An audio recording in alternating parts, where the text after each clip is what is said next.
I used to play the piano for dance classes. One day, a student came for me and asked me where was she supposed to do some gesture, plié, grand jeté, something. I was surprised about that because I was the musician, not the choreographer,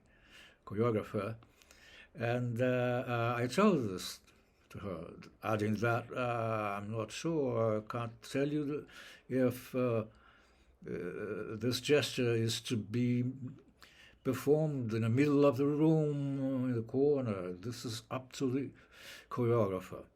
And she told me, no, you're wrong. I'm asking you because you are the musician. I'm not asking anything about the room, but I'm asking where in the music. This was sort of an epiphany for me. Where in the music, or could be when, this to be discussed. At home, I thought about that and got the conclusion that was maybe already in my subconscious that rhythm is not perceived, understood based on durations, such as we learn as kids, but on positions, where, just like the girl said, the student said, next, shortly after, I started to teach rhythm for music students. And my problem is, well, now I don't believe anymore that durations are important to music, to understanding rhythm and performing rhythm, but positions. Why was it the problem for me? Because the very notation we learn implies durations. And I suppose that was a problem, a pedagogical problem, because made the process longer than needed. But I had that notation, had to have some notation, so that I developed what I call the positional notation that can be shown in detail somewhere else, not even have the time or technical resources here. But since then, several developments were made concerning this positional understanding of rhythm, where or when sound onset is located, rather than how much a sound lasts in time, of course.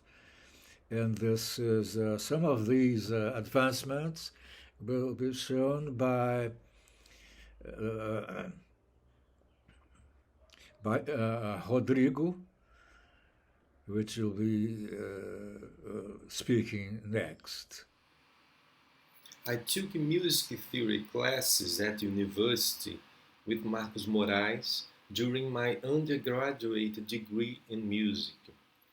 And I started studying his research, and since then I have been working with the concept of position in time and the positional notation of rhythm developed by Moraes.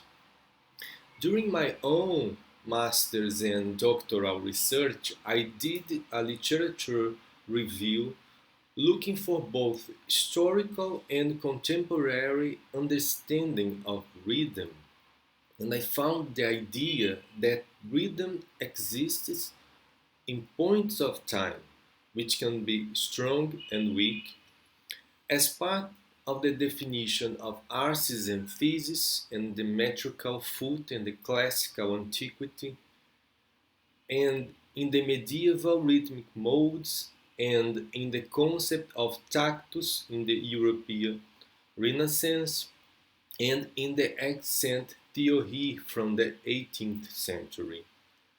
I also found a coexistence of point of time with the idea of duration, as one can see in the Latin names for longas and brevis, symbols of mensural notation, for example, and later in the 19th century with the progressive prevalence of Hugo Riemann's agogic theory in the understanding of rhythm, which is based on duration. On the other hand, in contemporary theoretical literature, such as by Lerdo and Jackendorf, Gottfried Toussaint, not to mention Marcus Moraes and others, the discussions on time point reveal an important role to the concept of rhythm.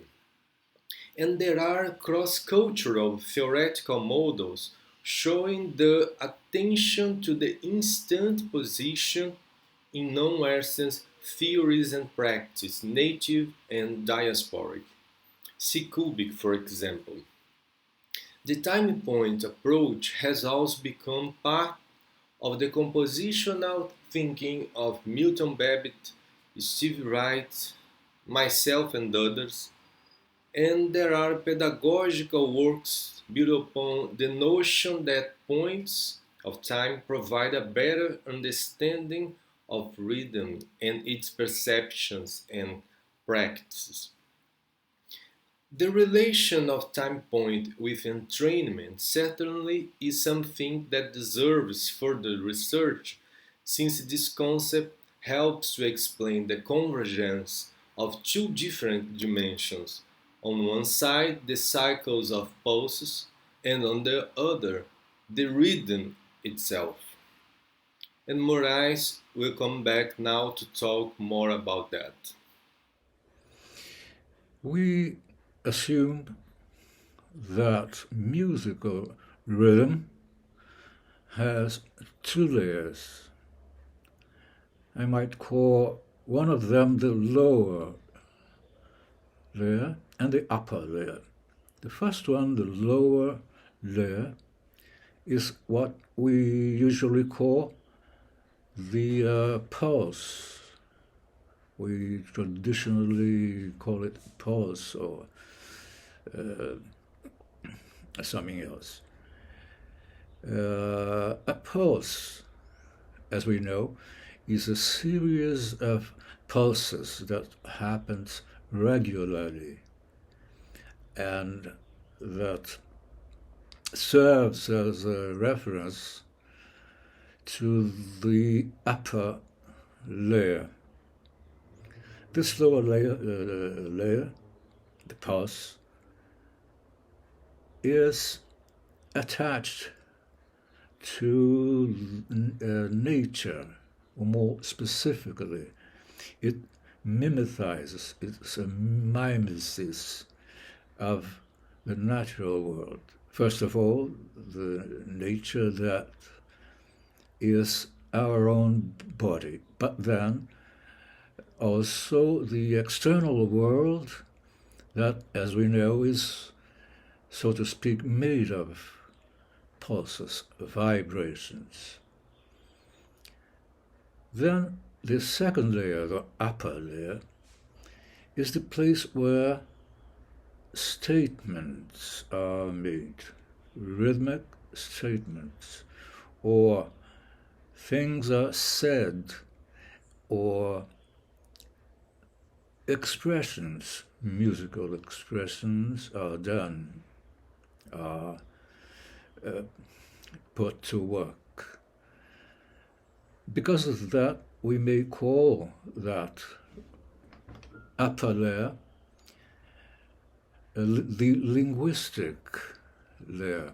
So the contrast, there is a contrast between the lower layer being close to or a mimesis of nature, not nature itself, but a mimesis, and the upper layer being the linguistic layer, being that linguistic in this case not referring to the verbal language, of course. It does not refer to anything outside the musical realm. And we believe also that there is something that unites the upper and lower levels, the linguistic and the natural, so to speak, level. And that this thing that articulates both levels is called entrainment.